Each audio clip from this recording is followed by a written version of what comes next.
In May 1968, Albert and Sarah Cracknell moved into a large house on Prince Edward Drive, South Etobicoke, a suburb of Toronto's West End. The Cracknells had a 10-year-old daughter called Shirley and an older 27-year-old daughter called Carol Hawkins, who moved into the upstairs apartment with her husband Roy and their two daughters, Sherry and Trudy. The house on Prince Edward Drive South was surrounded by bushes and trees and was originally a farmhouse before the land was subdivided. The Cracknells lived on the main bottom floor, whilst her older daughter Carol and her husband lived on the second floor. At the beginning of their tenancy, the house appeared to be quiet and peaceful. However, the quiet peace came to a sudden end when one night Carol's sleep was disturbed by the sound of feet running across the attic floor above them. It started out as an extremely loud thump thump thump moving from left to right. Then it turned around and went thump thump thump from right to left. It was then followed by a high-pitched laughter. The sounds were so loud in the attic that it even penetrated through to their bedroom. Strangely though, it did not wake up her husband, and Carol had to quickly shake her husband awake. They both listened in fear as the running and laughter continued throughout the night. Roy then jumped out of bed to check on the welfare of their daughters, who were fortunately fast asleep, and then the terrifying noises abruptly ceased. The following morning, Carol asked her parents whether their sleep was disturbed during the night, but they had not heard a thing, possibly because they were further away from the attic on the ground floor. Because it was now daylight, Carol and her husband felt brave enough to go up into the attic, expecting to find some sort of disarray or clutter caused by the previous night's cacophony, but could find no signs that any drama had taken place or what could have caused the sounds. Everything looked quiet and undisturbed. As Carol's sleep had been so frighteningly interrupted, she was exhausted and decided to catch up on some lost sleep and went back to bed. Carol's head had no sooner hit the pillow and her eyes closed when she felt as if someone was leaning over her and was close to her face. She was then startled awake, expecting to find an intruder looking down at her, but found the room empty. Then all of a sudden, she felt a chill as if something had passed through her body. The next night, Carol and her husband had to endure another disturbing night as the same thumps and laughter continued in the attic from 2 a.m. till daybreak. The next day, they were so disturbed and fatigued that they stayed the night at a friend's house. However, when they returned home the following day, the worst was yet to come. That night, as they tentatively went to bed, the noise began even earlier at 12:30 a.m., where the loud footsteps were not followed by laughter, but by a high-pitched squeal, as if someone with sharp nails was dragging them down a blackboard. The couple was now at the end of their tether, and Ron screamed out to be quiet and leave them alone. Surprisingly, his rebuke worked, and everything fell silent, but not for long. Around 4 a.m, their cat Fluffy walked out of the bedroom and headed to the stairs towards the attic, and the couple was suddenly awoken by a loud thump, and then the sound of a cat's loud meow as if it was screaming in pain. This was followed by the same high-pitched squeal that the entity had made the night before, and then evil-sounding, deep-throated laughter. Whatever this thing was, it was totally evil. They both assumed their cat Fluffy was dead after its pitiful scream, and Roy jumped out of bed to check on its welfare, and thankfully found her alive in the hallway, but her fur was standing up, and she was just staring up at the attic. That afternoon, Carol could hear the footsteps again, and was disturbed to find that the poltergeist was now disturbing them during the daylight hours, and not just during the night.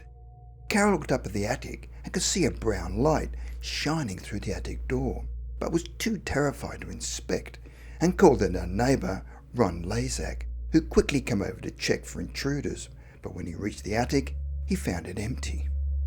Word had now spread about the poltergeist activity in Etobicoke, where two reporters from Toronto Telegram by the name of John Downing and John Galt visited the haunted family. After interviewing the family, they did not doubt a word they said.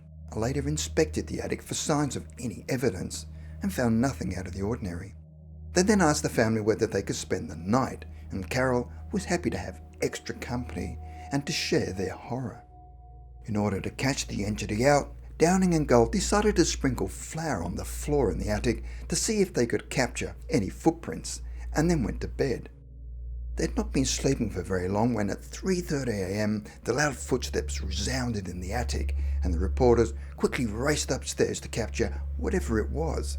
But as they entered the attic and turned on the light, the attic was empty and the flour on the floor was undisturbed.